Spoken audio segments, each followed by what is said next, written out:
really important to get a good commercial realtor working for you. The closer you are to the water, the more expensive the real estate is in this area? Typically. It doesn't drive 30% of the revenue. Okay. One thing that we do here is try to make sure that our artists are not competing against each other. Bad months for retail typically tend to be the J months. So January, June, July. Those are the months that are really hard for us to get through.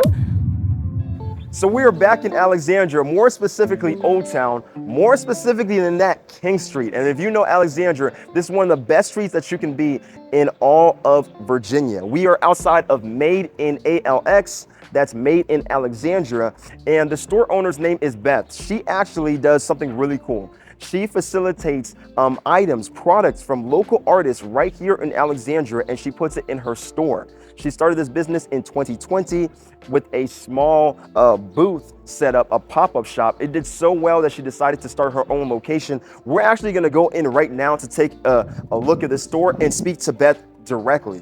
What I really like about this is it's a quiet neighborhood, but on the weekends, this turns into a farmer's market. So I'd love to talk to her exactly about how this store makes her business. Before we go in there, outside here, look at this huge space outside. This is where the farmer's market is every single weekend. So she gets direct customers, she gets direct marketing for zero extra cost. So as a business owner, location is so important. Are you gonna be spending more money? Yes, but is that money worth it? Are you going to earn more revenue and potentially gain more business? We'll see it and check it out today.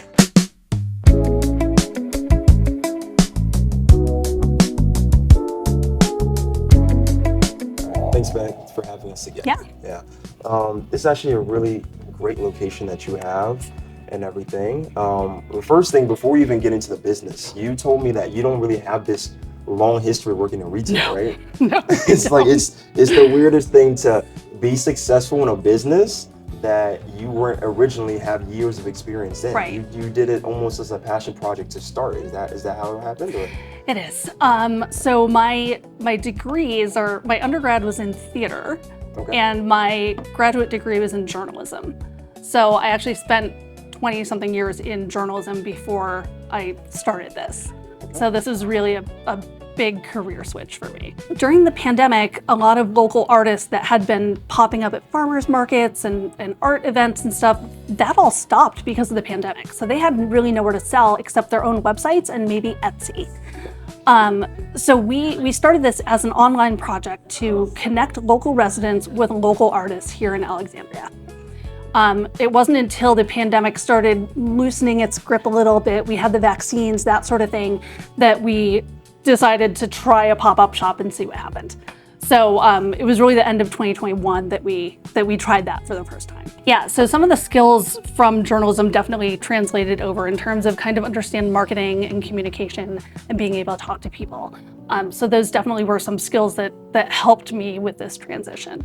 Yeah, and I would imagine being able to find and source the artists that are now the reason, they're actually facilitating your store as far as like the products in here, and you had to originally find them, right? Yep. And journalism probably helps a lot with that as well. Yeah, there was some research there. We found some of our makers through Instagram. Some of our makers we had kind of met over the course of life in the past couple of years before we started this. Once we had our first 10 makers or so up on the website, artists started to find us.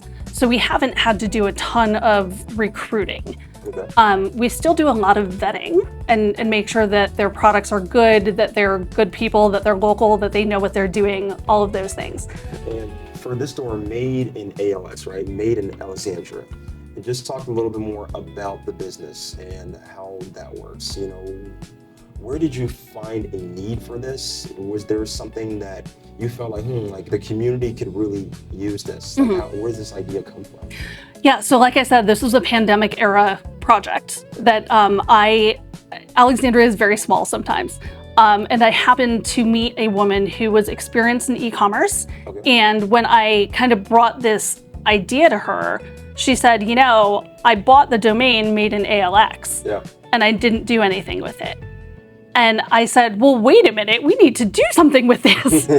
So that was kind of how that started, was I just happened to meet and talk to the right person. So that was how it started. But yeah, the community definitely needs this. Alexandria is a very artsy community. There's a lot of support for the arts between the Torpedo Factory and city events. Like, they're really committed to promoting the arts and doing things with the arts, whether it's for kids or adults or whoever. So it's a really good town for this to happen in. And starting off with the pop-up, when did it start, the pop-ups? How many months? And did you find it to be successful at all? Yeah, so we did a couple of like small, just one tent pop-ups at farmers markets. And then we looked into finding a pop-up space where we could be and have a home for a couple of months. And we opened that at a little space along the waterfront in November of 2021. So that was open for the holiday season, just in November and December. We killed it. It did really well. It was definitely a good proof of concept for us. Yeah. And it was exciting to have something like that.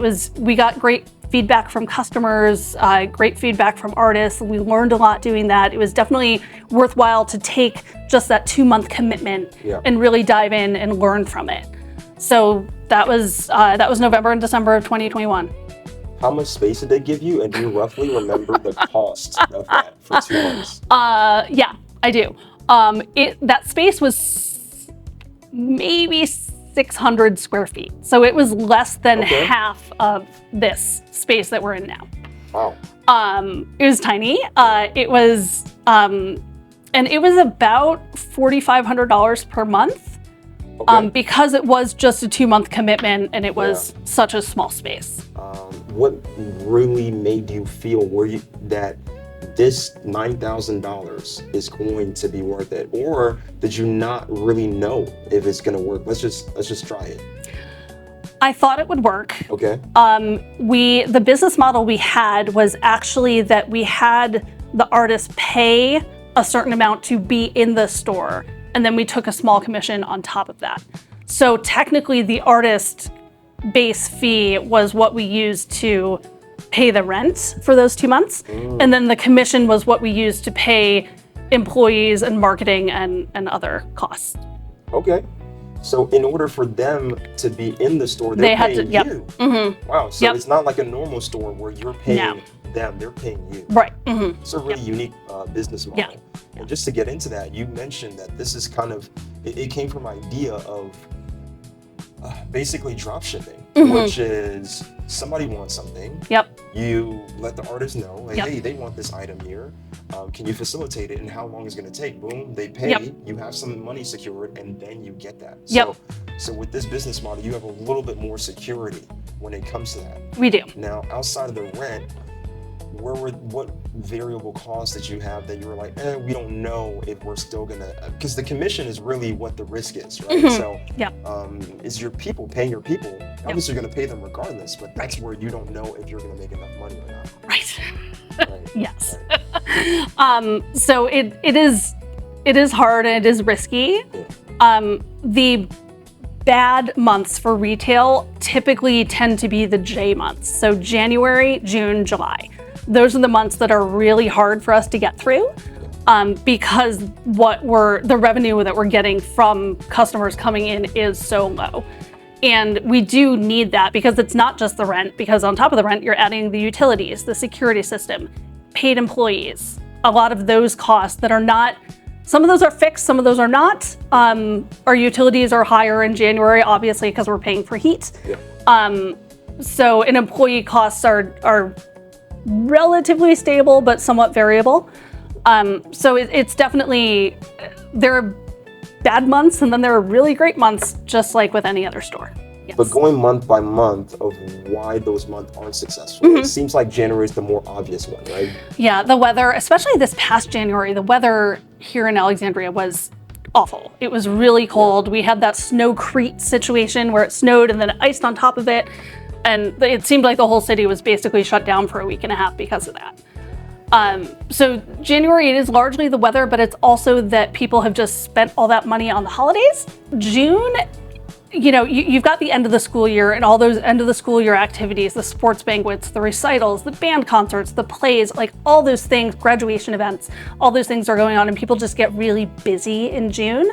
And then once that's over, everyone goes on vacation. So we're kind of in that lull right now where it's June and July, everyone's out of town or they're busy with camps or going to the beach on the weekends or whatever.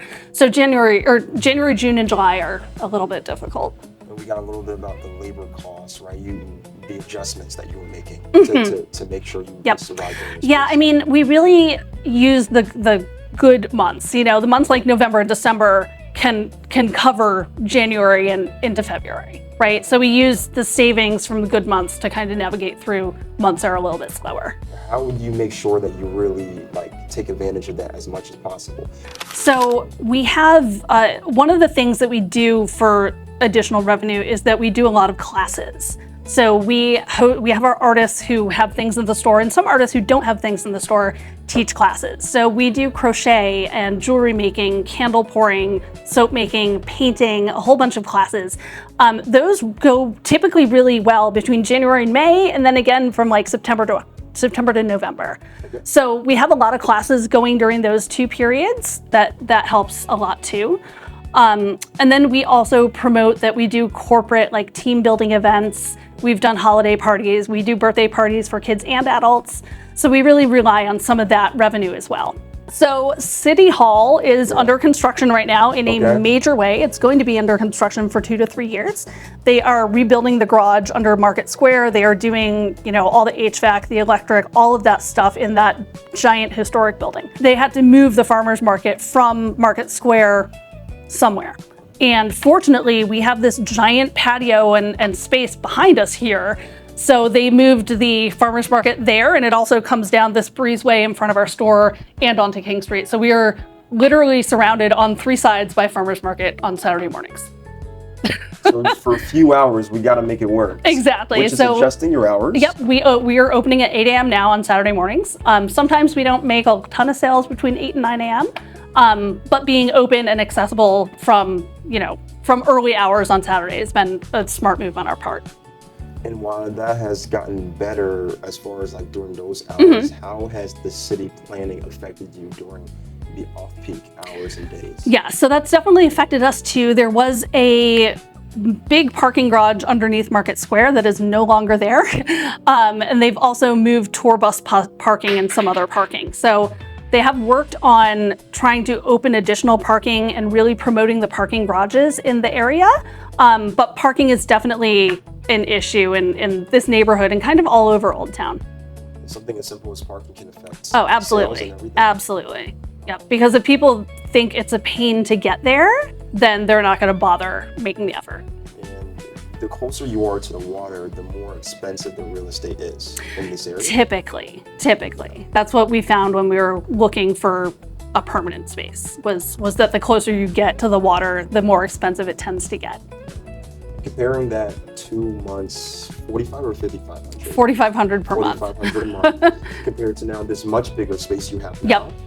Permanent location where you're not 2 months, you're doing over years period of time. Yep. What are those expenses of rent compared to how it used to be? The rent here is more expensive for sure, by a couple $1,000 a month. It is a triple net lease, which means that we are responsible for property taxes, utilities, and other costs. And that varies from month to month. So we definitely had to figure out how to scale up the business model in a way that would cover a bigger space and a higher rent. Fortunately, in commercial real estate, basically everything is negotiable. It doesn't seem to have as many rules as residential real estate has. So it's really, really important to get a good commercial realtor working for you, because commercial real estate, it seems like the Wild West sometimes. So having a good commercial agent was really critical to us getting this space at the price we wanted. And do the commercial agents also read the contracts and stuff? Yes, for you? they handle all of that. Okay. It's great. Okay. Definitely. And what's even better is that the landlord of our space is responsible for paying the agent. So it was no cost to me to get all of this free advice and hand-holding through this whole process. What do you believe are some of the biggest lessons that you've learned over the last few years in business now? Is it what you thought it would be? I don't know what I thought it would be in a way. I hadn't worked retail since I was 16 years old and was at the original cookie company in West Farms Mall in Connecticut. That was really my last real retail experience. So I think doing the pop-ups and that sort of thing were very helpful and informative. But I'm still learning new things every day. I don't think I realized how difficult it is to run a retail store, to be in charge of everything from the physical space to marketing, to inventory, to e-commerce, to social media, to just everything. And I'm really very lucky that I have a good staff and great artists who are willing to contribute and help out. But I'm still learning so much all the time about running this. With the money that you earned prior to this store being open, just so for curiosity, how are you able to invest in this business? To be honest, I have a very, very supportive husband. And he has a full-time job that provides health insurance and retirement benefits and all those things. This would be a lot harder to do if I were a single mom, if I didn't have that stability on the other side. So that partnership has been really, really critical, especially getting through the beginning, the launch period, some of the slow months, that sort of thing. It's been a blessing to have stability on his part when my part is not as stable. So just city-wise, is the city really helpful? Do they provide a lot of resources for you? They do. So most small cities and counties have a small business development center, and that's been really helpful. They offer a ton of free advice, help with business plans, help with websites and social media, like they're great. And then here in Alexandria, we have the Alexandria Economic Development Center.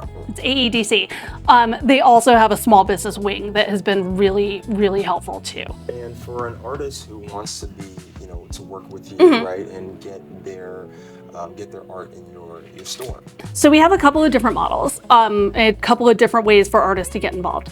To be in the store, it is a base monthly fee plus a commission.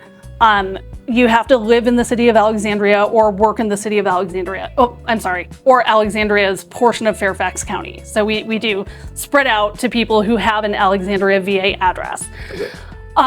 So there's that opportunity, of course. We also have a couple of spaces out here on King Street during the farmers market. So every Saturday morning, somebody could pop up a tent. So they coordinate the schedule with us, and then we take a 30% commission on whatever they sell between like 8 a.m. and noon. So we have that opportunity, and that is open to people who don't live in Alexandria too. So people who live in Arlington or DC or Fairfax County could pop up outside the store. So we coordinate that. Then the other thing we do is that we actually work with Port City Brewing, which is on the west end of Alexandria. We run makers markets there 3 times a year. So we have a spring, a fall, and a holiday market that we do there, where we let 25 to 30 vendors pop up and sell stuff at the brewery. It's really fun. They have a restaurant on site. The brewery has been a really great partner for us. So we're actually accepting applications right now for the fall market. And there is kind of a base pop-up fee for that too. So we try to offer opportunities to either be in the store or popping up through us somehow, either here or at the brewery or outside of the store. And because like with your pop-up location, your basis was like, okay, if the artists that work with us, if they are able to at least cover our rent, then we can utilize commission and other ways to pay for other things. Yep. Do you have that same formula for your store?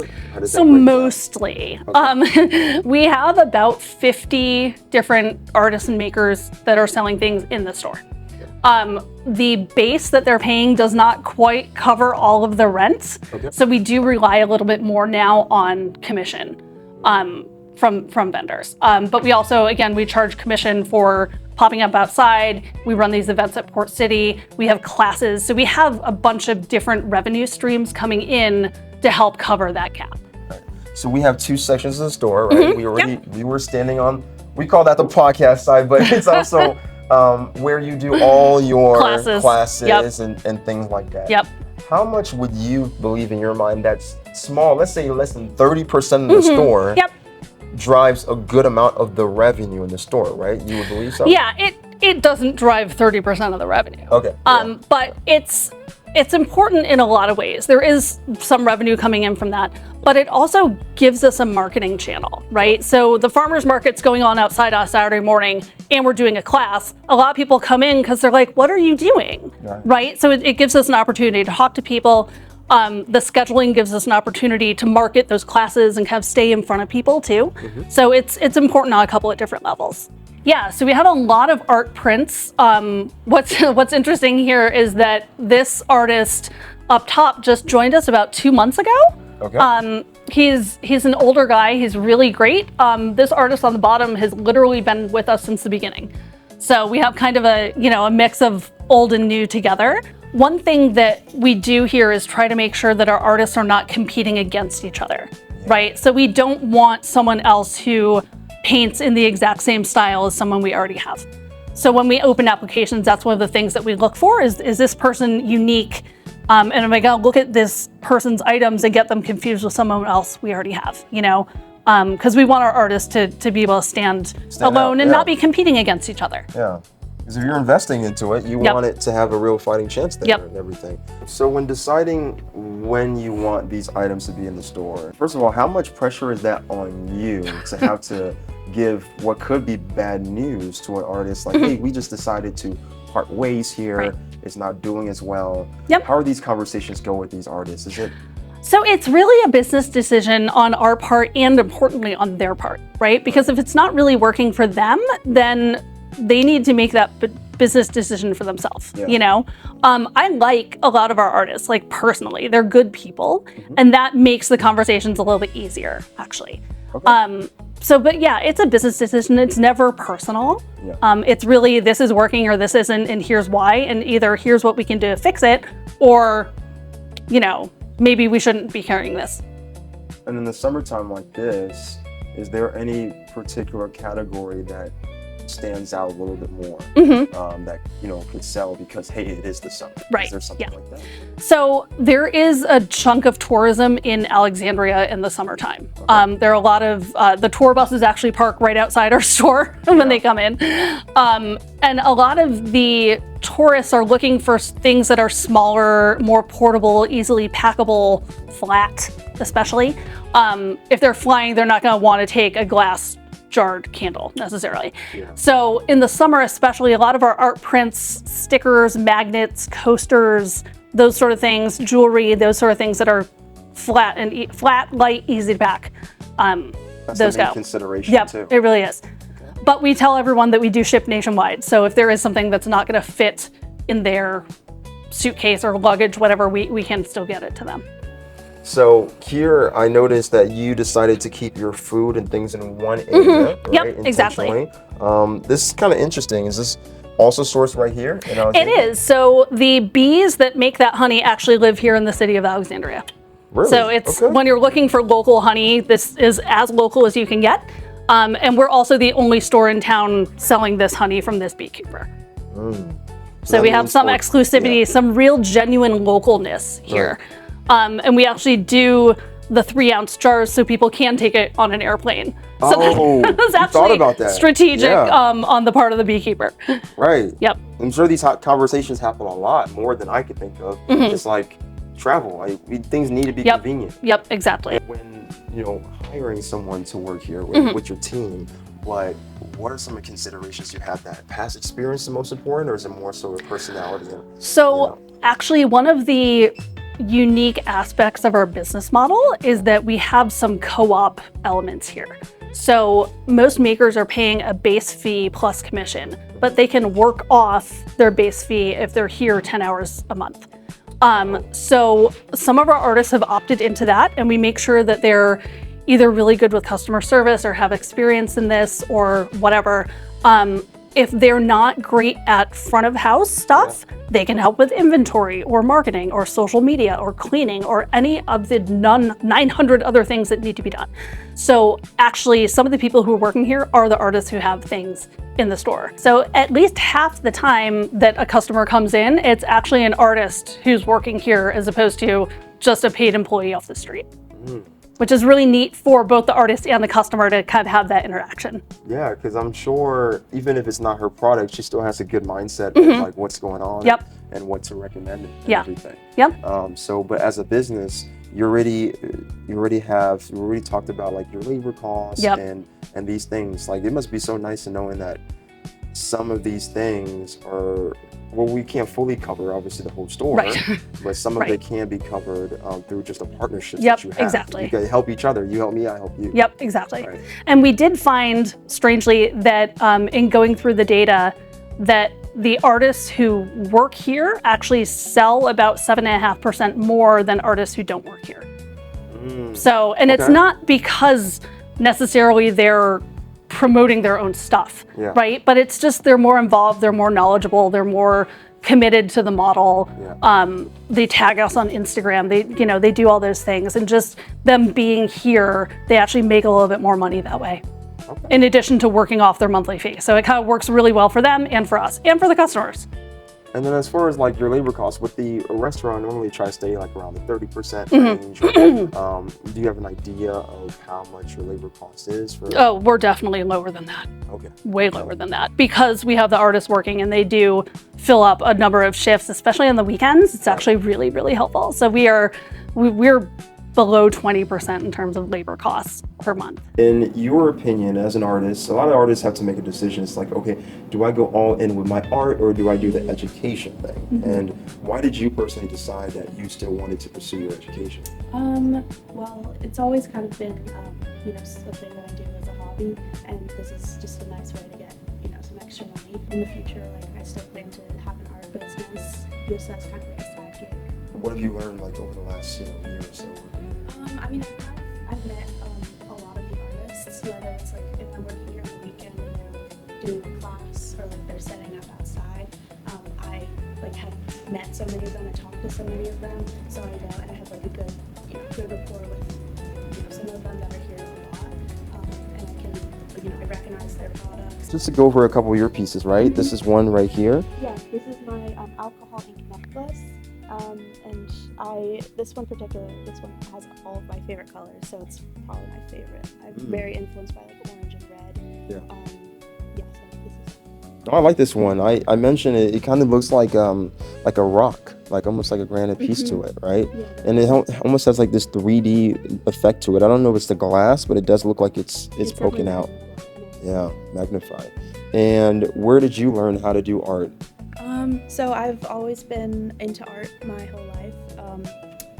When I was younger, I took classes at this art camp called the John C. Campbell Folk School, and I've been doing that pretty much my whole life. And like on top of the skills that I learned from my mother, I've also had this influence of this great school in this beautiful place in North Carolina. Ah, yeah, that's a really beautiful piece. And then you got a couple other things up here as well. This is yours? Yes, this is mine. And it's 2 sets. There's 4 different cards in here, and then 4 different sets in here, and then 2 of each card, so there's 8 total. And then it just comes with its own envelope, and it's just a blank note card. Okay. That looks so, and it has more of that influence with the red Yes, and the definitely. oranges that you like as well. So you have a really good location, and hotel across, Yep. the bikes here. Yep. What are some of the key things here that you believe has actually helped you drive some sales to your business? So having the hotel across the street has been fantastic. We've literally had customers say that they looked out the window of their hotel room and saw us and came over. So that's kind of neat. Okay. They've also been really good partners. There are 3 new businesses across the street that opened or are in the process of opening. There's another new business opening kind of behind us, so it's nice to have that life and that newness. And then Alexandria has told me that they get about 900 tourist buses every year. So this is one of them. Yeah, But there have right in been front of days us. where we see 3, 4, or 5 tourist buses unload right here outside the store. Kind of perfect. And they'll literally stay here, look Yep. outside, like, what's that? Exactly. And then walk in. Yep. Wow. This So is that's like really direct nice, to too. sale, direct to sale. It's nice. It's like a online shop having like put in cart, buy, do it right now. Yep, exactly. Okay. So That's amazing. So you don't look at new businesses coming in as like, oh, competition. no, No. Okay. Even Taco Bell right next door to us have been really good partners. They've been great about everything from, taking our packages in when we need to, getting my order right every time. I eat a lot of Taco Bell now. It's funny. Right there. Yep, exactly. Wow. So new businesses, because they're going to have their own customers. Yep. Those customers, as long as you have a good relationship, can actually potentially drive to you. So it doesn't have to look like and be a negative thing. No, absolutely not. Wow. I love having a coffee shop across the street and an ice cream place. That's even better. It's great. So real consideration when somebody is looking to having a physical location, would you advise them have a location where there are other businesses around? Yes. Don't be by yourself somewhere. No, absolutely not. It's really, so we had a location up in Old Town North, which was great, but it's not as touristy. There isn't as much foot traffic up there. So moving down here actually increased our business just because we were more visible being on the main drag here. And what was the cost there versus here on as far as your rent? They were significant difference? So again, commercial real estate agents are the best. It's like a secret weapon. Our rent up in Old Town North, 8 blocks north of here, is actually exactly the same as what it was here because we were able to negotiate that. What? Yes. That is crazy. I'm not kidding. Find yourself a really good commercial realtor. So it's not like you're just renting a 2-bedroom for you. So it's like, boom, this is the position price. Everything is negotiable. No, everything's negotiable. It's kind of crazy. Wow. So okay. That's amazing. So with your store here, what do you see is the future of this location? Obviously, you're probably about halfway into your lease, right? As we discussed. Well, because we had the other location and just moved here about 2 years ago, so we're actually only, a fifth into our lease here. Okay. So we're going to be bringing on some new makers in the next couple of months, so that'll be kind of fun. We have a couple of pop-up events coming up this fall and this winter that we're excited about. We're going to be adding some new classes that we haven't done before, so that's kind of on the to-do list as well. Okay. So lots of new growth, new experiences, new ways for local people to interact with local artists. Awesome. And have you seen a positive shift in revenue from when you were at that location to here? Or is it about the same? Yeah, it's about the same, honestly. But part of that is, again, those things you can't control, right? Yeah. So just finally, what would you say has been your purpose for this business? And do you feel like you are exactly where you want to be? I'm never exactly where I want to be. Okay. But this started out as being a way to connect local artists with local residents and community members. Okay. And we've really kept that through line the whole time. So that's really been the goal and the mission of this entire project. So on that side, you're doing pretty good as far as connecting everybody. Yep. Yeah, we think so. Yeah. No, you are. Giving everybody opportunity, creating an environment. You're killing it. You have a family, you have kids, and the fact that you're able to still put your energy into this with all the other things you do, I mean, there's definitely a lot of people inspired by that. Thanks. Yeah, so I really thank you for inviting me today. Yeah, of course. Yeah. All right. Appreciate you.